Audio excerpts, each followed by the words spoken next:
क्यों चढ़ रहा है? अरे ऊंचाई से देखूंगा तभी तो गेंद दिखेगी।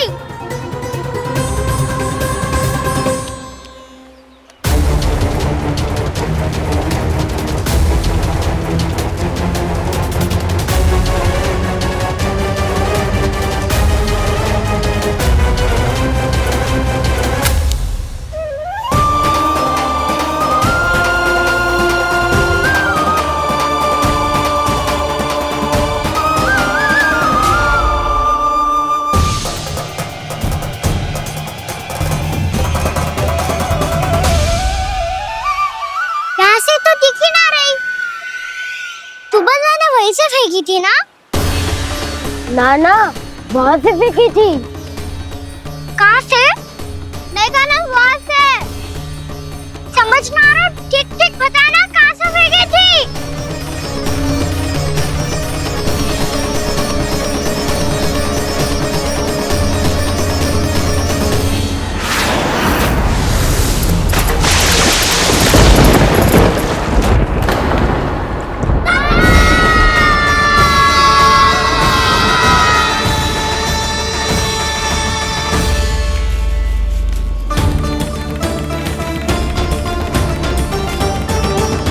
कालिया नाग के क्षेत्र में जाकर कोई भी जीवित वापस ना लौट सको है।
ये क्या किया वाना ने? कालिया नाग तो उसे देखते ही निकल जाएगा।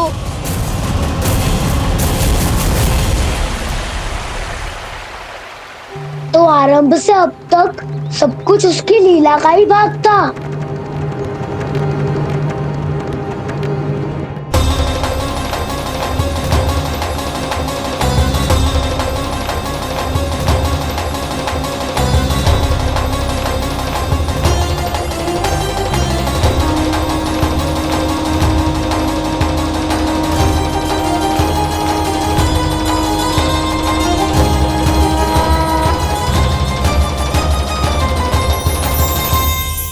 इतना सुंदर रूप, मन मोहने वाली मुस्कान, अद्भुत तेज और भगवान जैसी दिव्यता। कौन हो तुम? हाँ, तुम्हें देखकर तो हम सब सम्मोहित ही हो गए।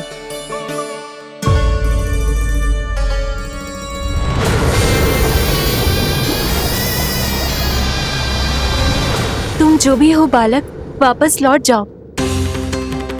हमारा हृदय तुम्हें ही देखते रहना चाहता है, किंतु यदि हमारे पति जाग गए तो तुम्हें अवश्य हानि पहुंचाएंगे। ये बहुत विषैले है बालक, कालकोट जैसे भयानक, इनके विष से तुम नहीं बच सकोगे। नंदराज, कालिया नाग के विष का प्रभाव बढ़ते ही जा रहा है। पहले 8 कोस तक उसके विष का प्रभाव था, अब तो 1 योजन से अधिक क्षेत्र में फैलो है। जल पीने के प्रयास से अनेक पशु मारे गए हैं और नदी के निकट के वृक्ष और वनस्पति सब नष्ट होने लगे।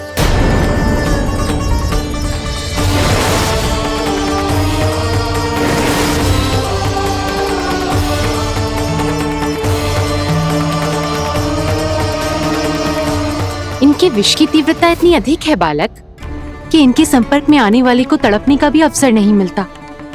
इनके विष की अग्नि क्षण भर से भी कम समय में प्राणवायु को जलाकर राख कर देती है।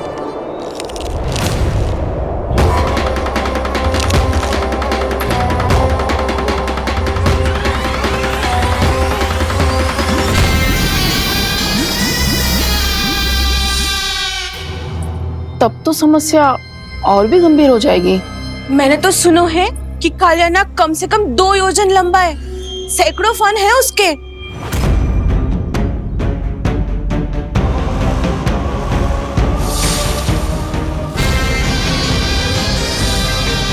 इसका अर्थ तो ये है कि हम दोनों ओर से फंस गए। एक और कंस को 1 कोटि कमल पुष्प देने जो कि कालिया नाग के क्षेत्र में पड़ते हैं, और दूसरी ओर उस कालिया नाग का विष यमुना जी के क्षेत्र में बढ़ता ही जा रहा। इसके कारण हम ही नहीं, निर्दोष पशु पक्षी भी संकट में। इन दोनों समस्याओं का एक ही समाधान है, उस कालिया नाग का सामना करना। और ये ना समझ आ रहा कि हम ये करेंगे कैसे, क्योंकि ये बात साधारण मनुष्य के बस की ना है। हमारे लिए ये असंभव है।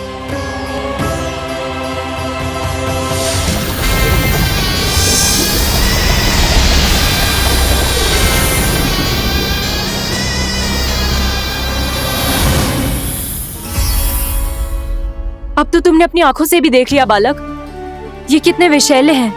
नींद में भी विष उगलते हैं।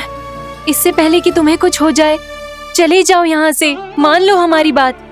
आप सब मुझे जानती भी नहीं और फिर भी मेरी इतनी चिंता कर रही हैं आप। माँ की ममता भेदभाव नहीं जानती। तुम भी किसी के पुत्र हो और हम सब भी माँ हैं। एक माँ को हर बालक में अपनी ही संतान दिखाई देती है, इसलिए हम तुमसे विनती करते हैं, वापस चले जाओ, बचा लो अपने प्राण। मेरी चिंता मत कीजिए, मुझे कुछ नहीं होगा। होगा, अनर्थ होगा यदि ये उठ गए तो।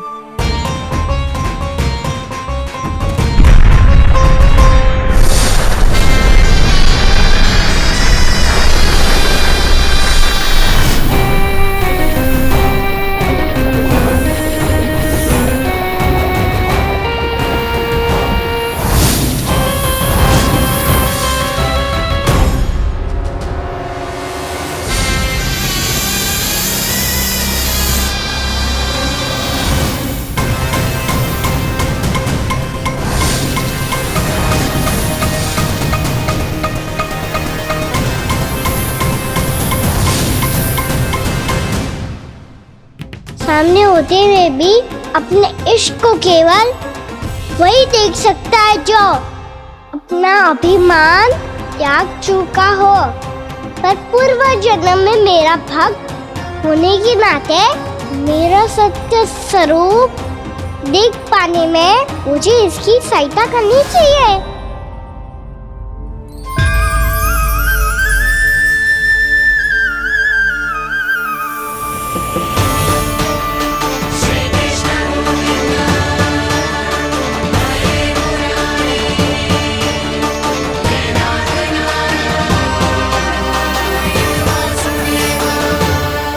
देखो, हमारा छोटा सा कान्हा कैसे डट के खड़ा हुआ है, इतने विशालकाय, इतने महाभयंकर सबके सामने।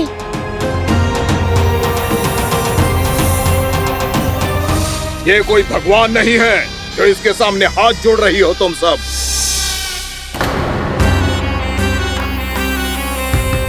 एक सामान्य साधारण बालक है ये, जो ये तक नहीं जानता कि इसके सामने है इसका काल, कालिया। तू कौन है बालक? मेरे इतने निकट आकर भी तू जीवित कैसे है? मेरी नहीं, अपनी चिंता करो कालिया। बहुत मनमानी कर ली तुमने। अब बस मैं तुम्हें रोकना हूँ। अब बस मैं तुम्हें रोकना हूँ। मैं तुम्हें रोकना हूँ। बित्ते भर का है तू, मेरे विष के बारे में जानता ही क्या है? और कहता है मुझे रोकने आया है। किससे किससे रोकना चाहता है तू मुझे?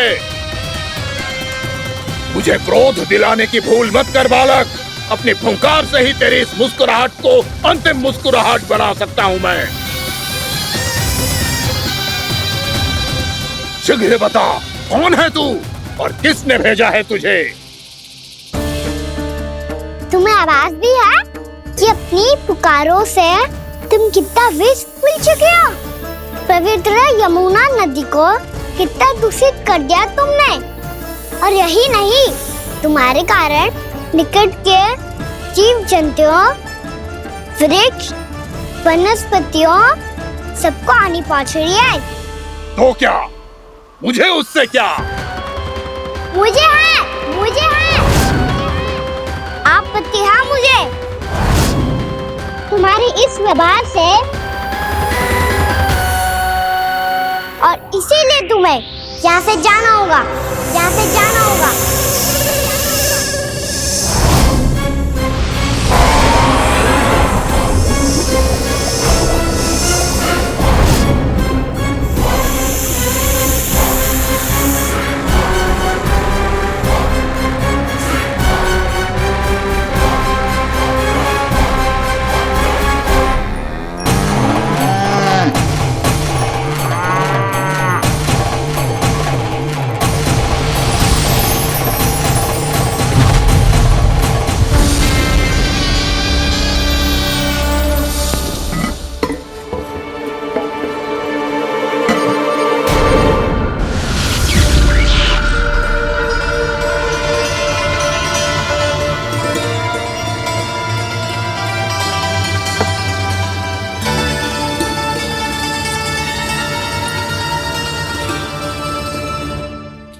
मुझे आदेश देने का साहस भी कैसे किया तूने?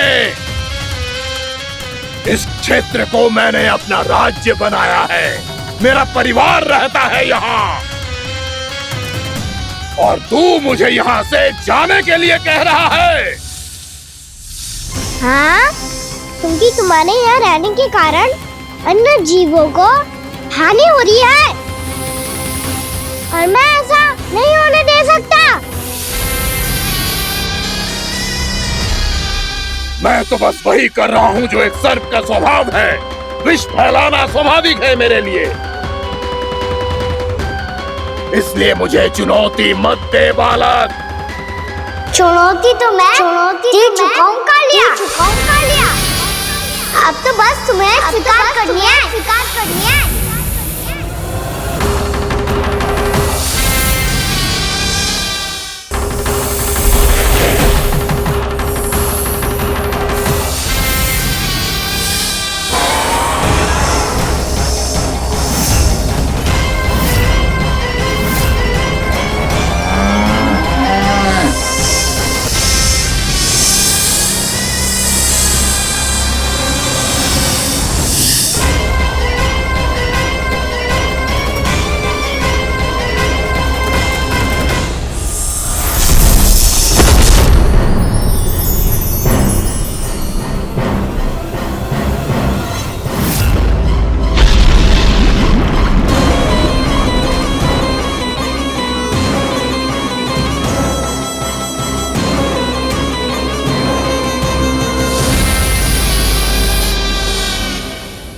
मैं भी चेतावनी दे रहा हूँ, यहाँ से चले जाओ। अपनी भूल को पहचानो कालिया। तुम जो कर रहे हो वह अनुचित है।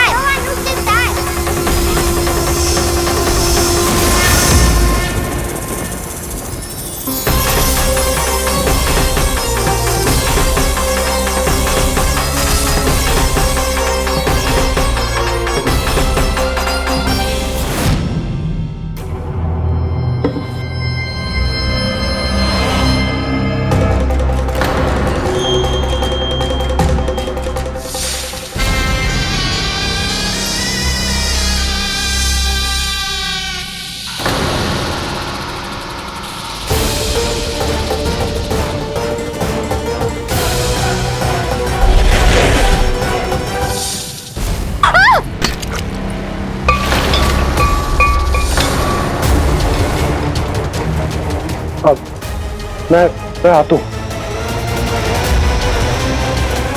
क्या हो गया सुधा? मुझे आवाज हो रहा है जी, कछु ना कछु गड़बड़ है। यशोदा, जो समस्या हमारे सामने है, हम सभी उसका समाधान खोजने में जुटे।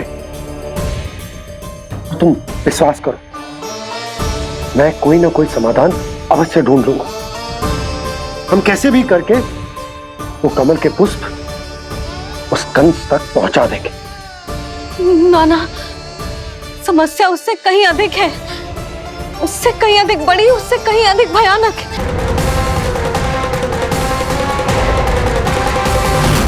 विस्की ये बूंद से ही सबके प्राण चले जाते हैं।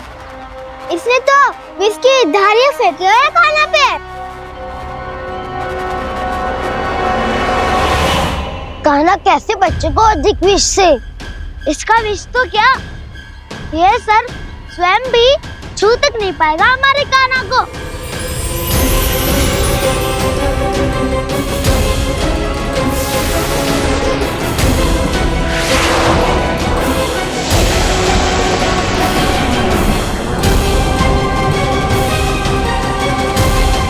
तुम्हारे सखा को, मेरे भाई को कोई हानि नहीं पहुंचा पाएगा। ये कान्हा का सत्य चाहे जो हो बलराम, पर अभी तो जो एक बालक ही है ना। देखो कैसे विष के कारण स्थिर हो गया है।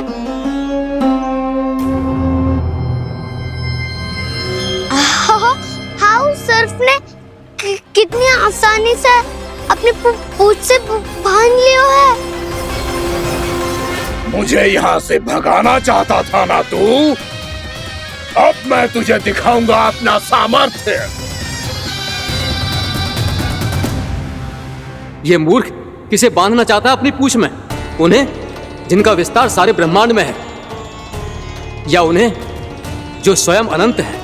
पर देवराज, प्रभु ऐसा करने ही क्यों दे रहे हैं कालिया को? आप सब भूल रहे हैं देवगण। कालिया पूर्व जन्म में प्रभु का बहुत बड़ा भक्त था। उसी भक्ति का फल मिल रहा है अब इसे। वैसे भी भक्तों के मन का भाव सबल हो तो भगवान तो सहज ही बंध जाते।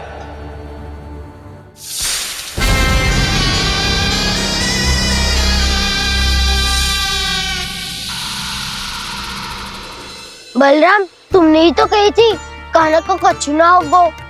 देखो दुष्ट ने चारों ओर से जकड़ लियो है।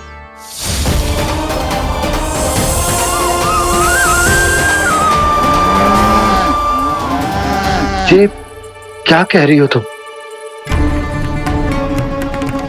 जसोदा जी, क्या हुआ? घबरा क्यों रही हो आप? सुलक्षणा, मुझे आभास हो रहा है कुछ बहुत बड़ी अनहोनी हो गई है। नंदराज, नंदराज, नंदराज!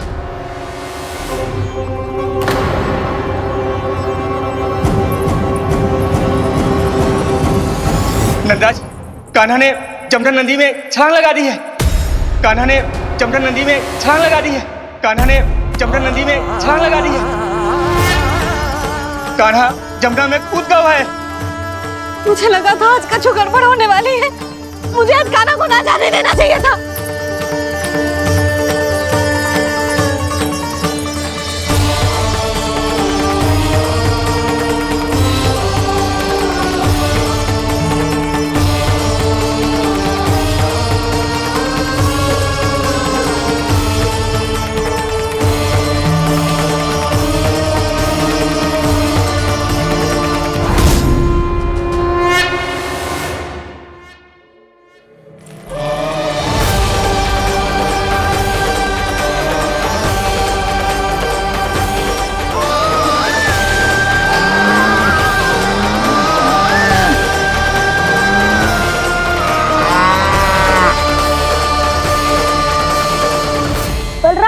कछु करो ना।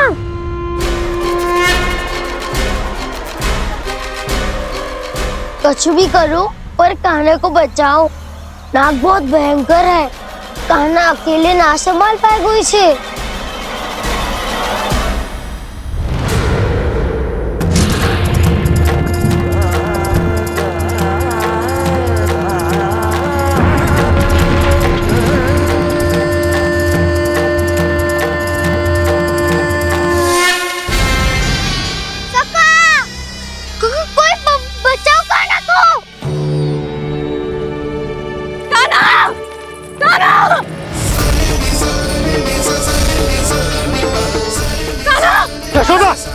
यशोदा रुको। छोड़ दो मुझे, छोड़ दो मुझे। जीजी संभालो, बावली हो गई क्या? जीजी संभालो। कान्हा, कान्हा।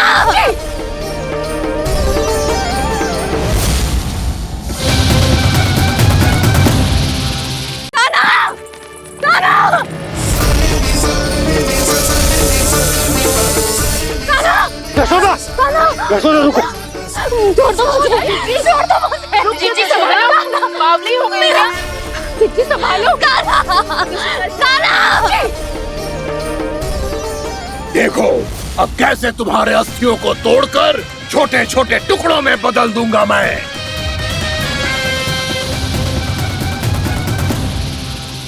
सुधा जी, आप जाओगी तो आप भी फंस जाओगी।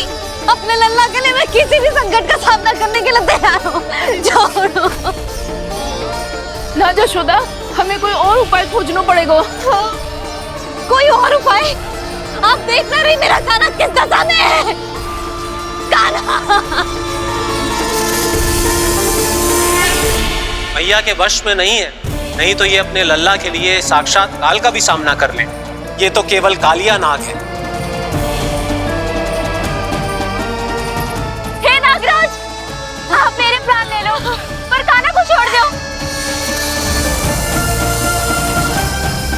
ना नागराज, आप मेरे प्राण ले लो, मैं विरोध भी ना करूंगी। ना नागराज, आप मुझे मार दो पर मेरे कान्हा को छोड़ दो। ना ना ना ना नागराज, मेरे प्राण ले लो, हमारे कान्हा से क्या शत्रुता है आपकी? प्रभु के लिए जो प्रेम यशोदा मैया के हृदय में है, वही इन सभी गोपियों के हृदय में भी है।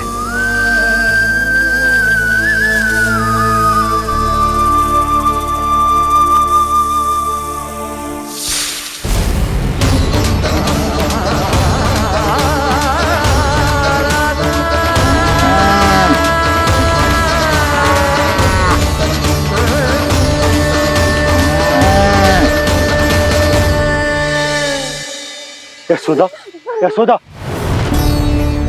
देखो इन गोपियों को, इन गैयाओं को।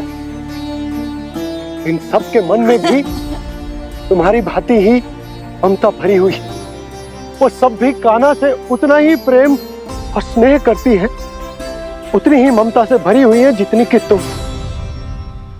तो तुम ही सोचो, जिसके साथ इतनी ममता और इतना स्नेह, इतना प्रेम, उसका कोई क्या कर सकता है? उस काले नाग का विष इस सब आशीर्वादों के सामने कछु न है। कछु करो जी। उसे बोलो वो मेरे प्राण ले ले, मेरे कान्हा को छोड़ दे। यशोदा,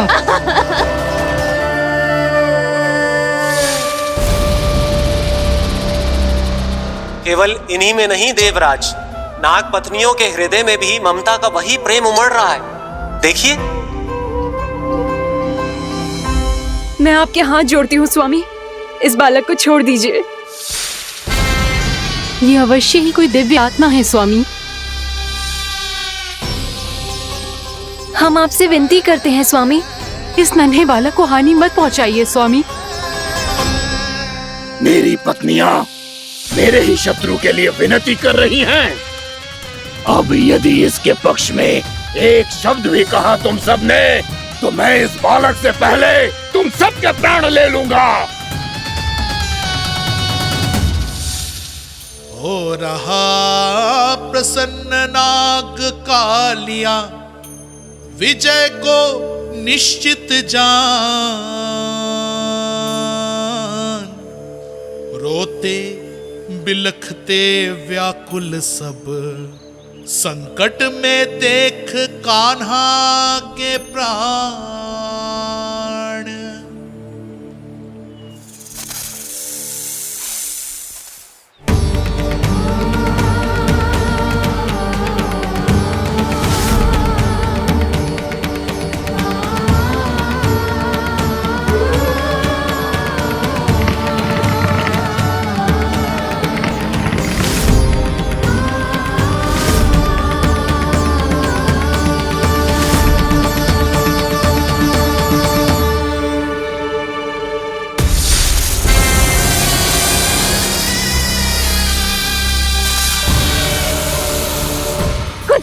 जी मेरे लल्ला को बचा लो, कोई तो कुछ करो।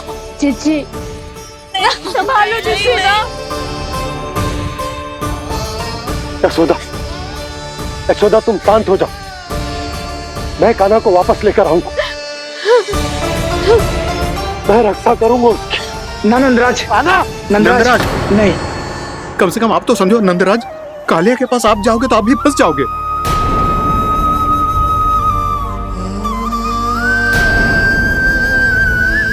बलराम, तेरा भाई इतनी भीषण संकट में है और तुझे जरा भी दुख ना हो रहा? क्या आप सब अब तक नहीं समझ पाए कि कान्हा सच में कौन है? छोटे बाबा, आप तो उसका सत्य जानते हैं ना?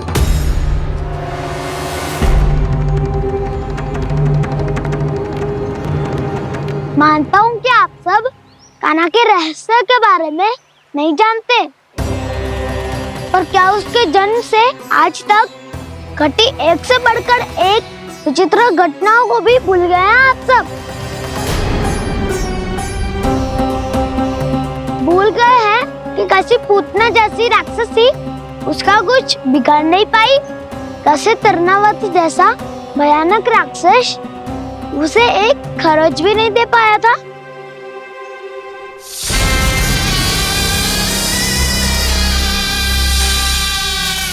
आप सबने अपनी आंखों से देखा था ना, बकासुर से कान्हा की रक्षा करने देवता स्वयं आए थे, पर सत्य तो ये है कि वो सभी देवता भी उस असुर के सामने असमर्थ हो गए थे। तब कान्हा ने बहुत ही आसानी से उस भयंकर असुर का वध किया था, एक ही बार में धराशायी कर दिया था उसे। तो आप सभी सोचिए, बार बार ऐसे असाधारण कार्य करने वाला बालक साधारण कैसे हो सकता है? अब तो आरंभ से ही सारा सत्य जानते हैं छोटे बाबा। रहस्य छुपाने में सदैव कान्हा की सहायता करते आए हैं आप, और आज आप स्वयं ही उसके सत्य को भूल रहे हैं। और तुम सब भी तो जानते हो कान्हा की शक्तियों के बारे में, तो क्या तनिक भी विश्वास न आया अपने सखा पे? बलराम, जे तू क्या कह रहा है? मैंने जो कहा उसका एक एक शब्द सत्य है छोटी माँ। यदि प्रभु की इच्छा हुई तभी कुछ ही क्षणों में सब कुछ अपनी आंखों से स्वयं अनुभव कर लेंगे आप।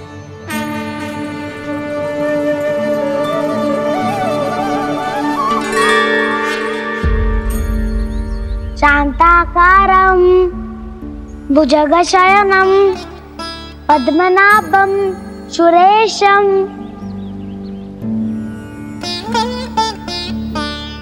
विश्वाधारं गगनसदृशं मेघवर्णं शुभांगं लक्ष्मीकान्तं कमलनयनं योगी वीरध्यानगम्यम् वन्दे विष्णुं भवभयहरं सर्वलोकैकनाथम्।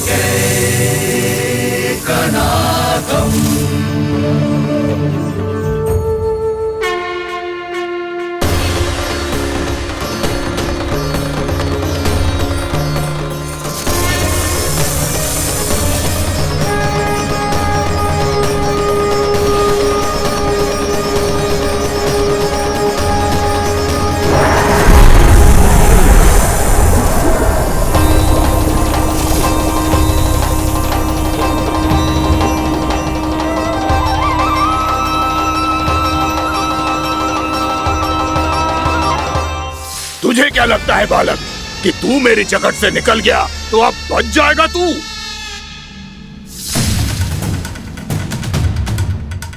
मेरे विष से अपनी प्राण रक्षा करने में सफल रहा, मेरी जगत से भी छूट गया, पर मेरे दंश से नहीं बच पाएगा।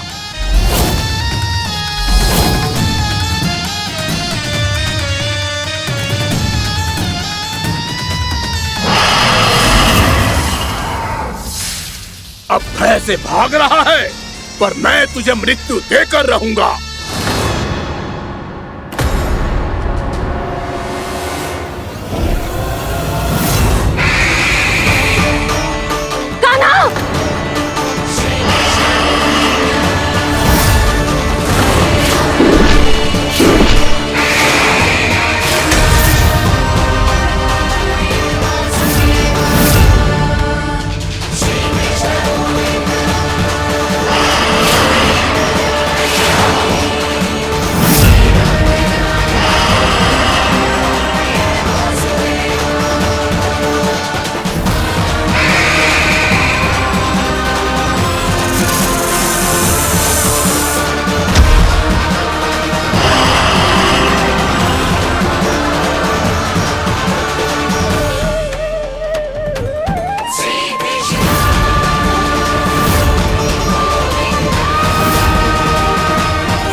मेरा नन्हा सा कान्हा कितनी देर भाग पाएगा?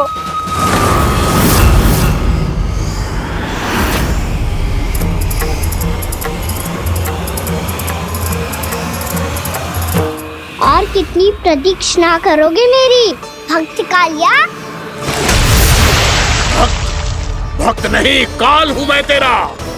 जब अहंकार का मुकुट बुद्धि को ढक लेता है तो भक्त अपने भगवान को भी नहीं पहचान पाता।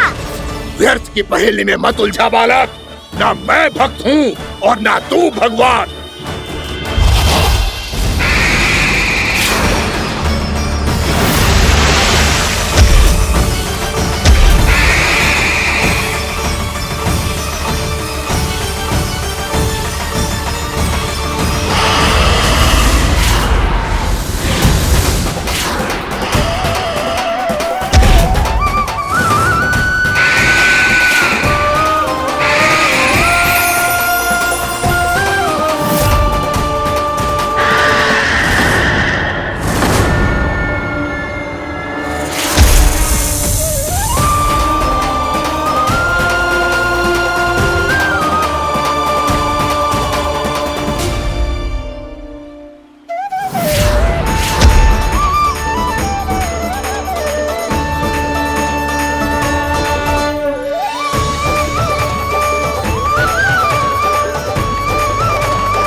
आप सब जिसके लिए इतने व्याकुल हो रहे थे उसे छूकर कालिया नाग का हलाहल जैसा विष भी चरणामृत बन गया है और यमुना जी के जल में फैल चुके विष के प्रभाव को भी नष्ट कर रहा है।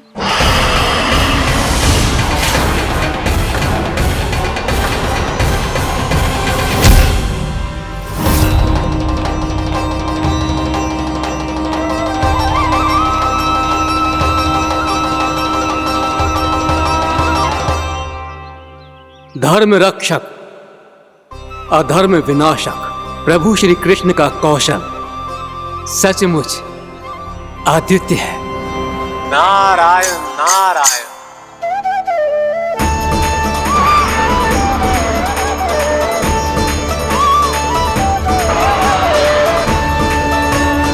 मेरा भार तुम्हारे भीतर के अहंकार का प्रतीक है कालिया।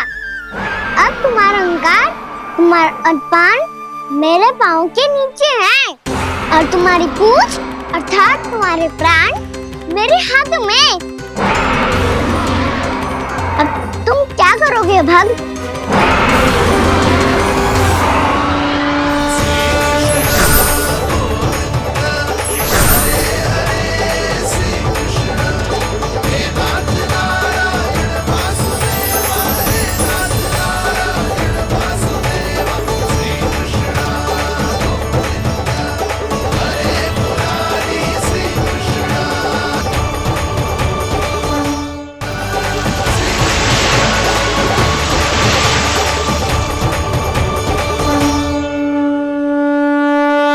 प्रभु, भले ये आपको पहचानने में असमर्थ हो, पर हम सब ने आपको पहचान लिया है। हाँ प्रभु, एक भक्त होने के नाते और एक अर्धांगिनी और माँ होने के नाते मैं आपसे इनके प्राणों की भिक्षा मांगती हूँ। अपनी कृपा दिखाइए और इन्हें क्षमा कर दीजिए। आपके लिए मित्र और शत्रु में कोई अंतर नहीं प्रभु। उसी तरह आपकी कृपा और दंड में भी कोई अंतर नहीं। दोनों दया ही तो हैं, अकारण ही किसी को प्राप्त नहीं होती। हमें विश्वास है कि हमारे पति को मिला ये दंड कोई अभिशाप नहीं है, आपका वरदान है। ये सत्य है प्रभु कि इनसे बहुत से पाप हुए हैं। इनके विष से बहुत सारे जीव जंतु को हानि पहुंची है, पर अब आपके चरण इनके शीश पर पड़ गए हैं। ऐसी कृपा तो बड़े बड़े महान महात्माओं को भी दुर्लभ है, और इन्हें प्राप्त हुआ तो अवश्य ही ये किसी महान पुण्य का ही फल है। हे प्रभु, उन्हीं पुण्य कर्मों की शक्ति का आह्वान कर मैं आपसे विनती करती हूँ, इन्हें प्राण दान दीजिए। मैं अपने इस भक्त को क्षमा अवश्य करूंगी देवियों, यदि ये अपने अहंकार को त्याग कर मुझे पहचान ले तो।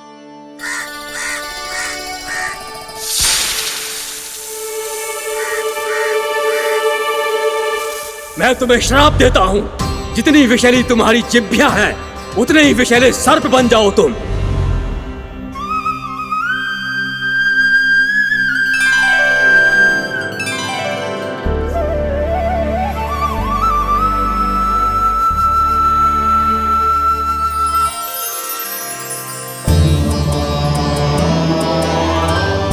नारायण, मुझे क्षमा कीजिए नारायण। मैं तो आपका परम भक्त था, किंतु मैं आपको पहचान नहीं सका। इसका दंड तो मुझे मिलना ही था, किंतु मैं अब प्रायश्चित करना चाहता हूं। इसके लिए यदि आप मेरे प्राण भी ले लेंगे तो भी मुझे कोई दुख नहीं होगा। मैं अपना जीवन, मृत्यु और अपना अस्तित्व सब कुछ आपको समर्पित करता हूं। तुम्हें तुम्हारी क्रोध के कारण श्राप मिला, जिसे विशाल सर्प के रूप में तुम्हारा जन्म हुआ, और सर्प का तो स्वभाव है विष फैलाना। इसीलिए तुम्हें दंड नहीं दूंगा मैं, सिर्फ सभी अपराधों का पश्चाताप कर लिया। इसीलिए मैं तुम्हें क्षमा करता हूँ कालिया।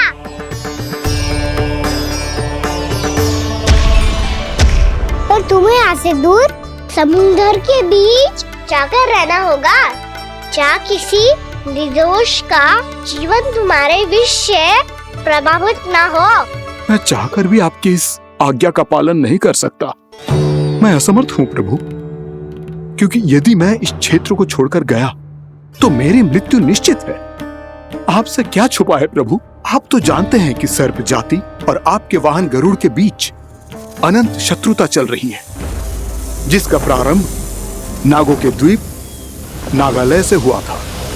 उस द्वीप पर छोटे जीवों को निगल जाने के लिए सर्प थे, और गरुड़ को सर्पों का स्वाद बहुत प्रिय था, इसलिए वो बार बार नागद्वीप जाने लगा था। पर इस कारण पूरी सर्प जाति उससे आतंकित हो गई थी। इसलिए जब भी गरुड़ वहाँ पहुँचता तो सभी सर्प छिपने लगते। जब गरुड़ को इसका आभास हुआ तो उसे बड़ा क्रोध आया, और वो उत्तेजना में भरकर सर्पों का शिकार करने लगा। भूख ना होने पर भी उन्हें मारने लगा। अब सर्पों के प्राण हरना उसके लिए खेल बन गया था। इस भीषण समस्या का समाधान ढूंढने के लिए पूरी सर्प जाति महान सर्प वासुकी के सामने इकट्ठी हुई। हे महान वासुकी, हमारी सहायता कीजिए। नागद्वीप पर गरुड़ ने आतंक मचा दिया है। पहले तो वो हमें अपना भोजन बनाता था, लेकिन अब हम उसके खेल का साधन बन चुके हैं। भूख हो या ना हो, जब तब आकर वो हमारे प्राण हर लेता है। अनुचित हिंसा के इस प्रथा का आरंभ सर्पों ने ही किया है। पहले आप सबने पूरे द्वीप पर अधिकार कर लिया, फिर आहार के साथ साथ आनंद के लिए भी आप सभी ने निर्दोष जीवों की हत्या की। और जब सृष्टि का संतुलन बनाए रखने के लिए गरुड़ आपको अपना आहार बनाने आया, तो आप सब अपने प्राणों की रक्षा के लिए छिपने लगे। तो फिर गरुड़ का उत्तेजित होना तो स्वाभाविक ही था। नागनाथ, जो हमने अन्य जीवों के साथ किया वही अब हमारे साथ हो रहा है, परंतु ये भी तो सृष्टि के संतुलन के विरुद्ध ही है ना? अवश्य है, इसलिए मैं गरुड़ से चर्चा करूंगा। धन्यवाद प्रभु।